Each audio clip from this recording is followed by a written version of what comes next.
Hovoria si tokári, technika výroby sa nazýva sústruženie alebo tokárenie a ich pracovným nástrojom je tokárske dláto. A práve tokárstvo si priblížime v dnešnej časti relácie Tradičné remeslá.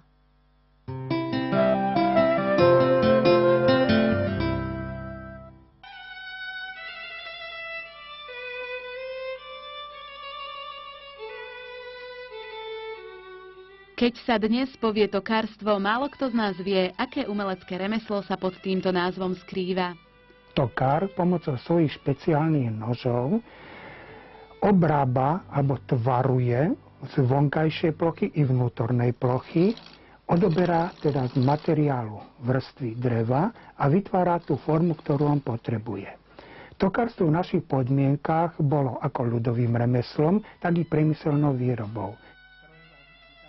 Tokári ako ľudoví remeselníci vyrábali predmety z dreva ako pre ich úžitok, tak aj pre ich estetickú hodnotu. Boli to ako, povedzme, že misky, počnúc teda od tých najväčších misiek, si zoberieme, ktoré sa používali, povedzme, že na potravu, až po tie najmenšie. Ďalej boli to užitkové predmety, už priamo užitkové, ako boli dozy na odkladanie potravín, svietniky. Príklad, tu mám jeden rozpracovaný a teda ešte táto vrchná časť na to pôjde, takže takto bude vyzerať ten svietnik. I pre, ak sa hovorí, baťkov sa vyrábali, tokári vyrábali a boli to ľudové hovorí pipasári, alebo teda tieto náustky. Vyrábali aj hudobné nástroje. A taktiež sa vyrábali i detské hračky.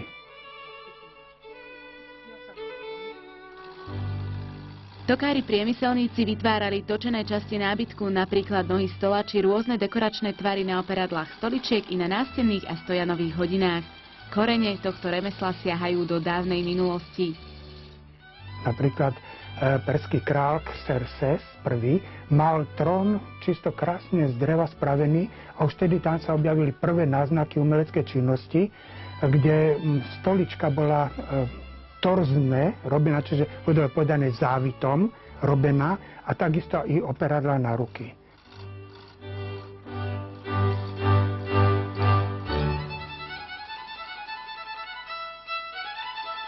Konštrukciou točovky, čiže stroja, na ktorom tokár opracúva drevo, sa zaoberal už Leonardo da Vinci. Podľa jeho náčrtu sa točovka dá vyrobiť aj dnes. Anglický tokár, to je majster umelec Stuart King, vytvoril presne podľa tohto náčrtu Leonarda da Vinciho točovku. A mal som tu často vidieť Stuarta na tom pracovať a vynikajúco pochvaľoval si to, že táto točovka má všetky parametre i dnešných dní. Na našom území bol prvý cech tokárov založený v Košiciach už v roku 1459.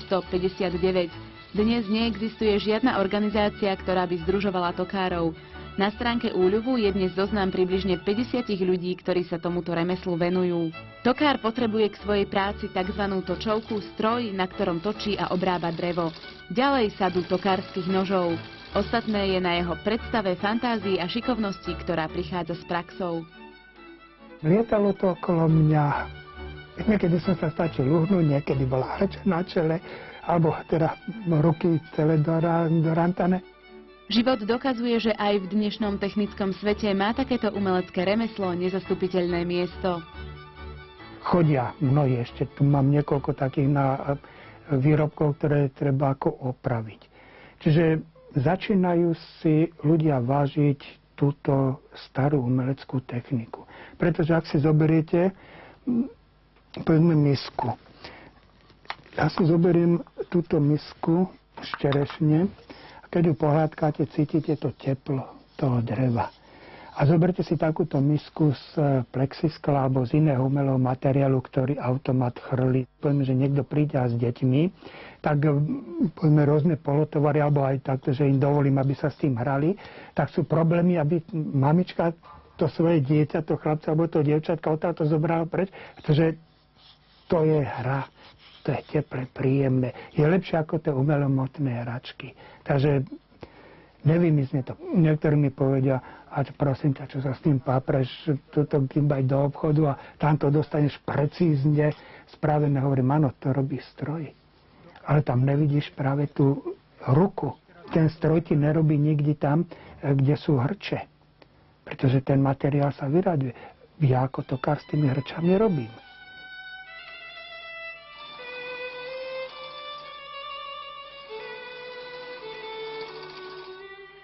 Tokári využívajú rôzne druhy dreva. Orech, čerešňa. Ale keď si zoberiete, i táto borovica nie je krásna? Napríklad tento jaseň. No, úprimne povedané, keď spočítame roky všetkých nás, ktorí sme tu, tak toto drevo je staršie ako my všetci dohromady. A je to opravené, pozrite sa tú štruktúru, tú farebné odtiene, to nikto umelo nevyrobí. To si len vyrobí príroda sama. Čiže ja používam všetky dreviny, ktoré sú. Jozef Sabo sa tomuto remeslu venuje 40 rokov. Niektorí hovorí, že už ako profesionál. Hovorím, ja nie som profesionál. To je moja záľuba. Ak vás tokárstvo oslovilo, existuje jednoduchá cesta, ako by ste si ho mohli vyskúšať vlastnými rukami. Kto sa ohlasí, že chcel by prísť a chcel by niečo vedieť, tak kľudne, nech sa páči, sadneme si za mašinu a môžeme pracovať.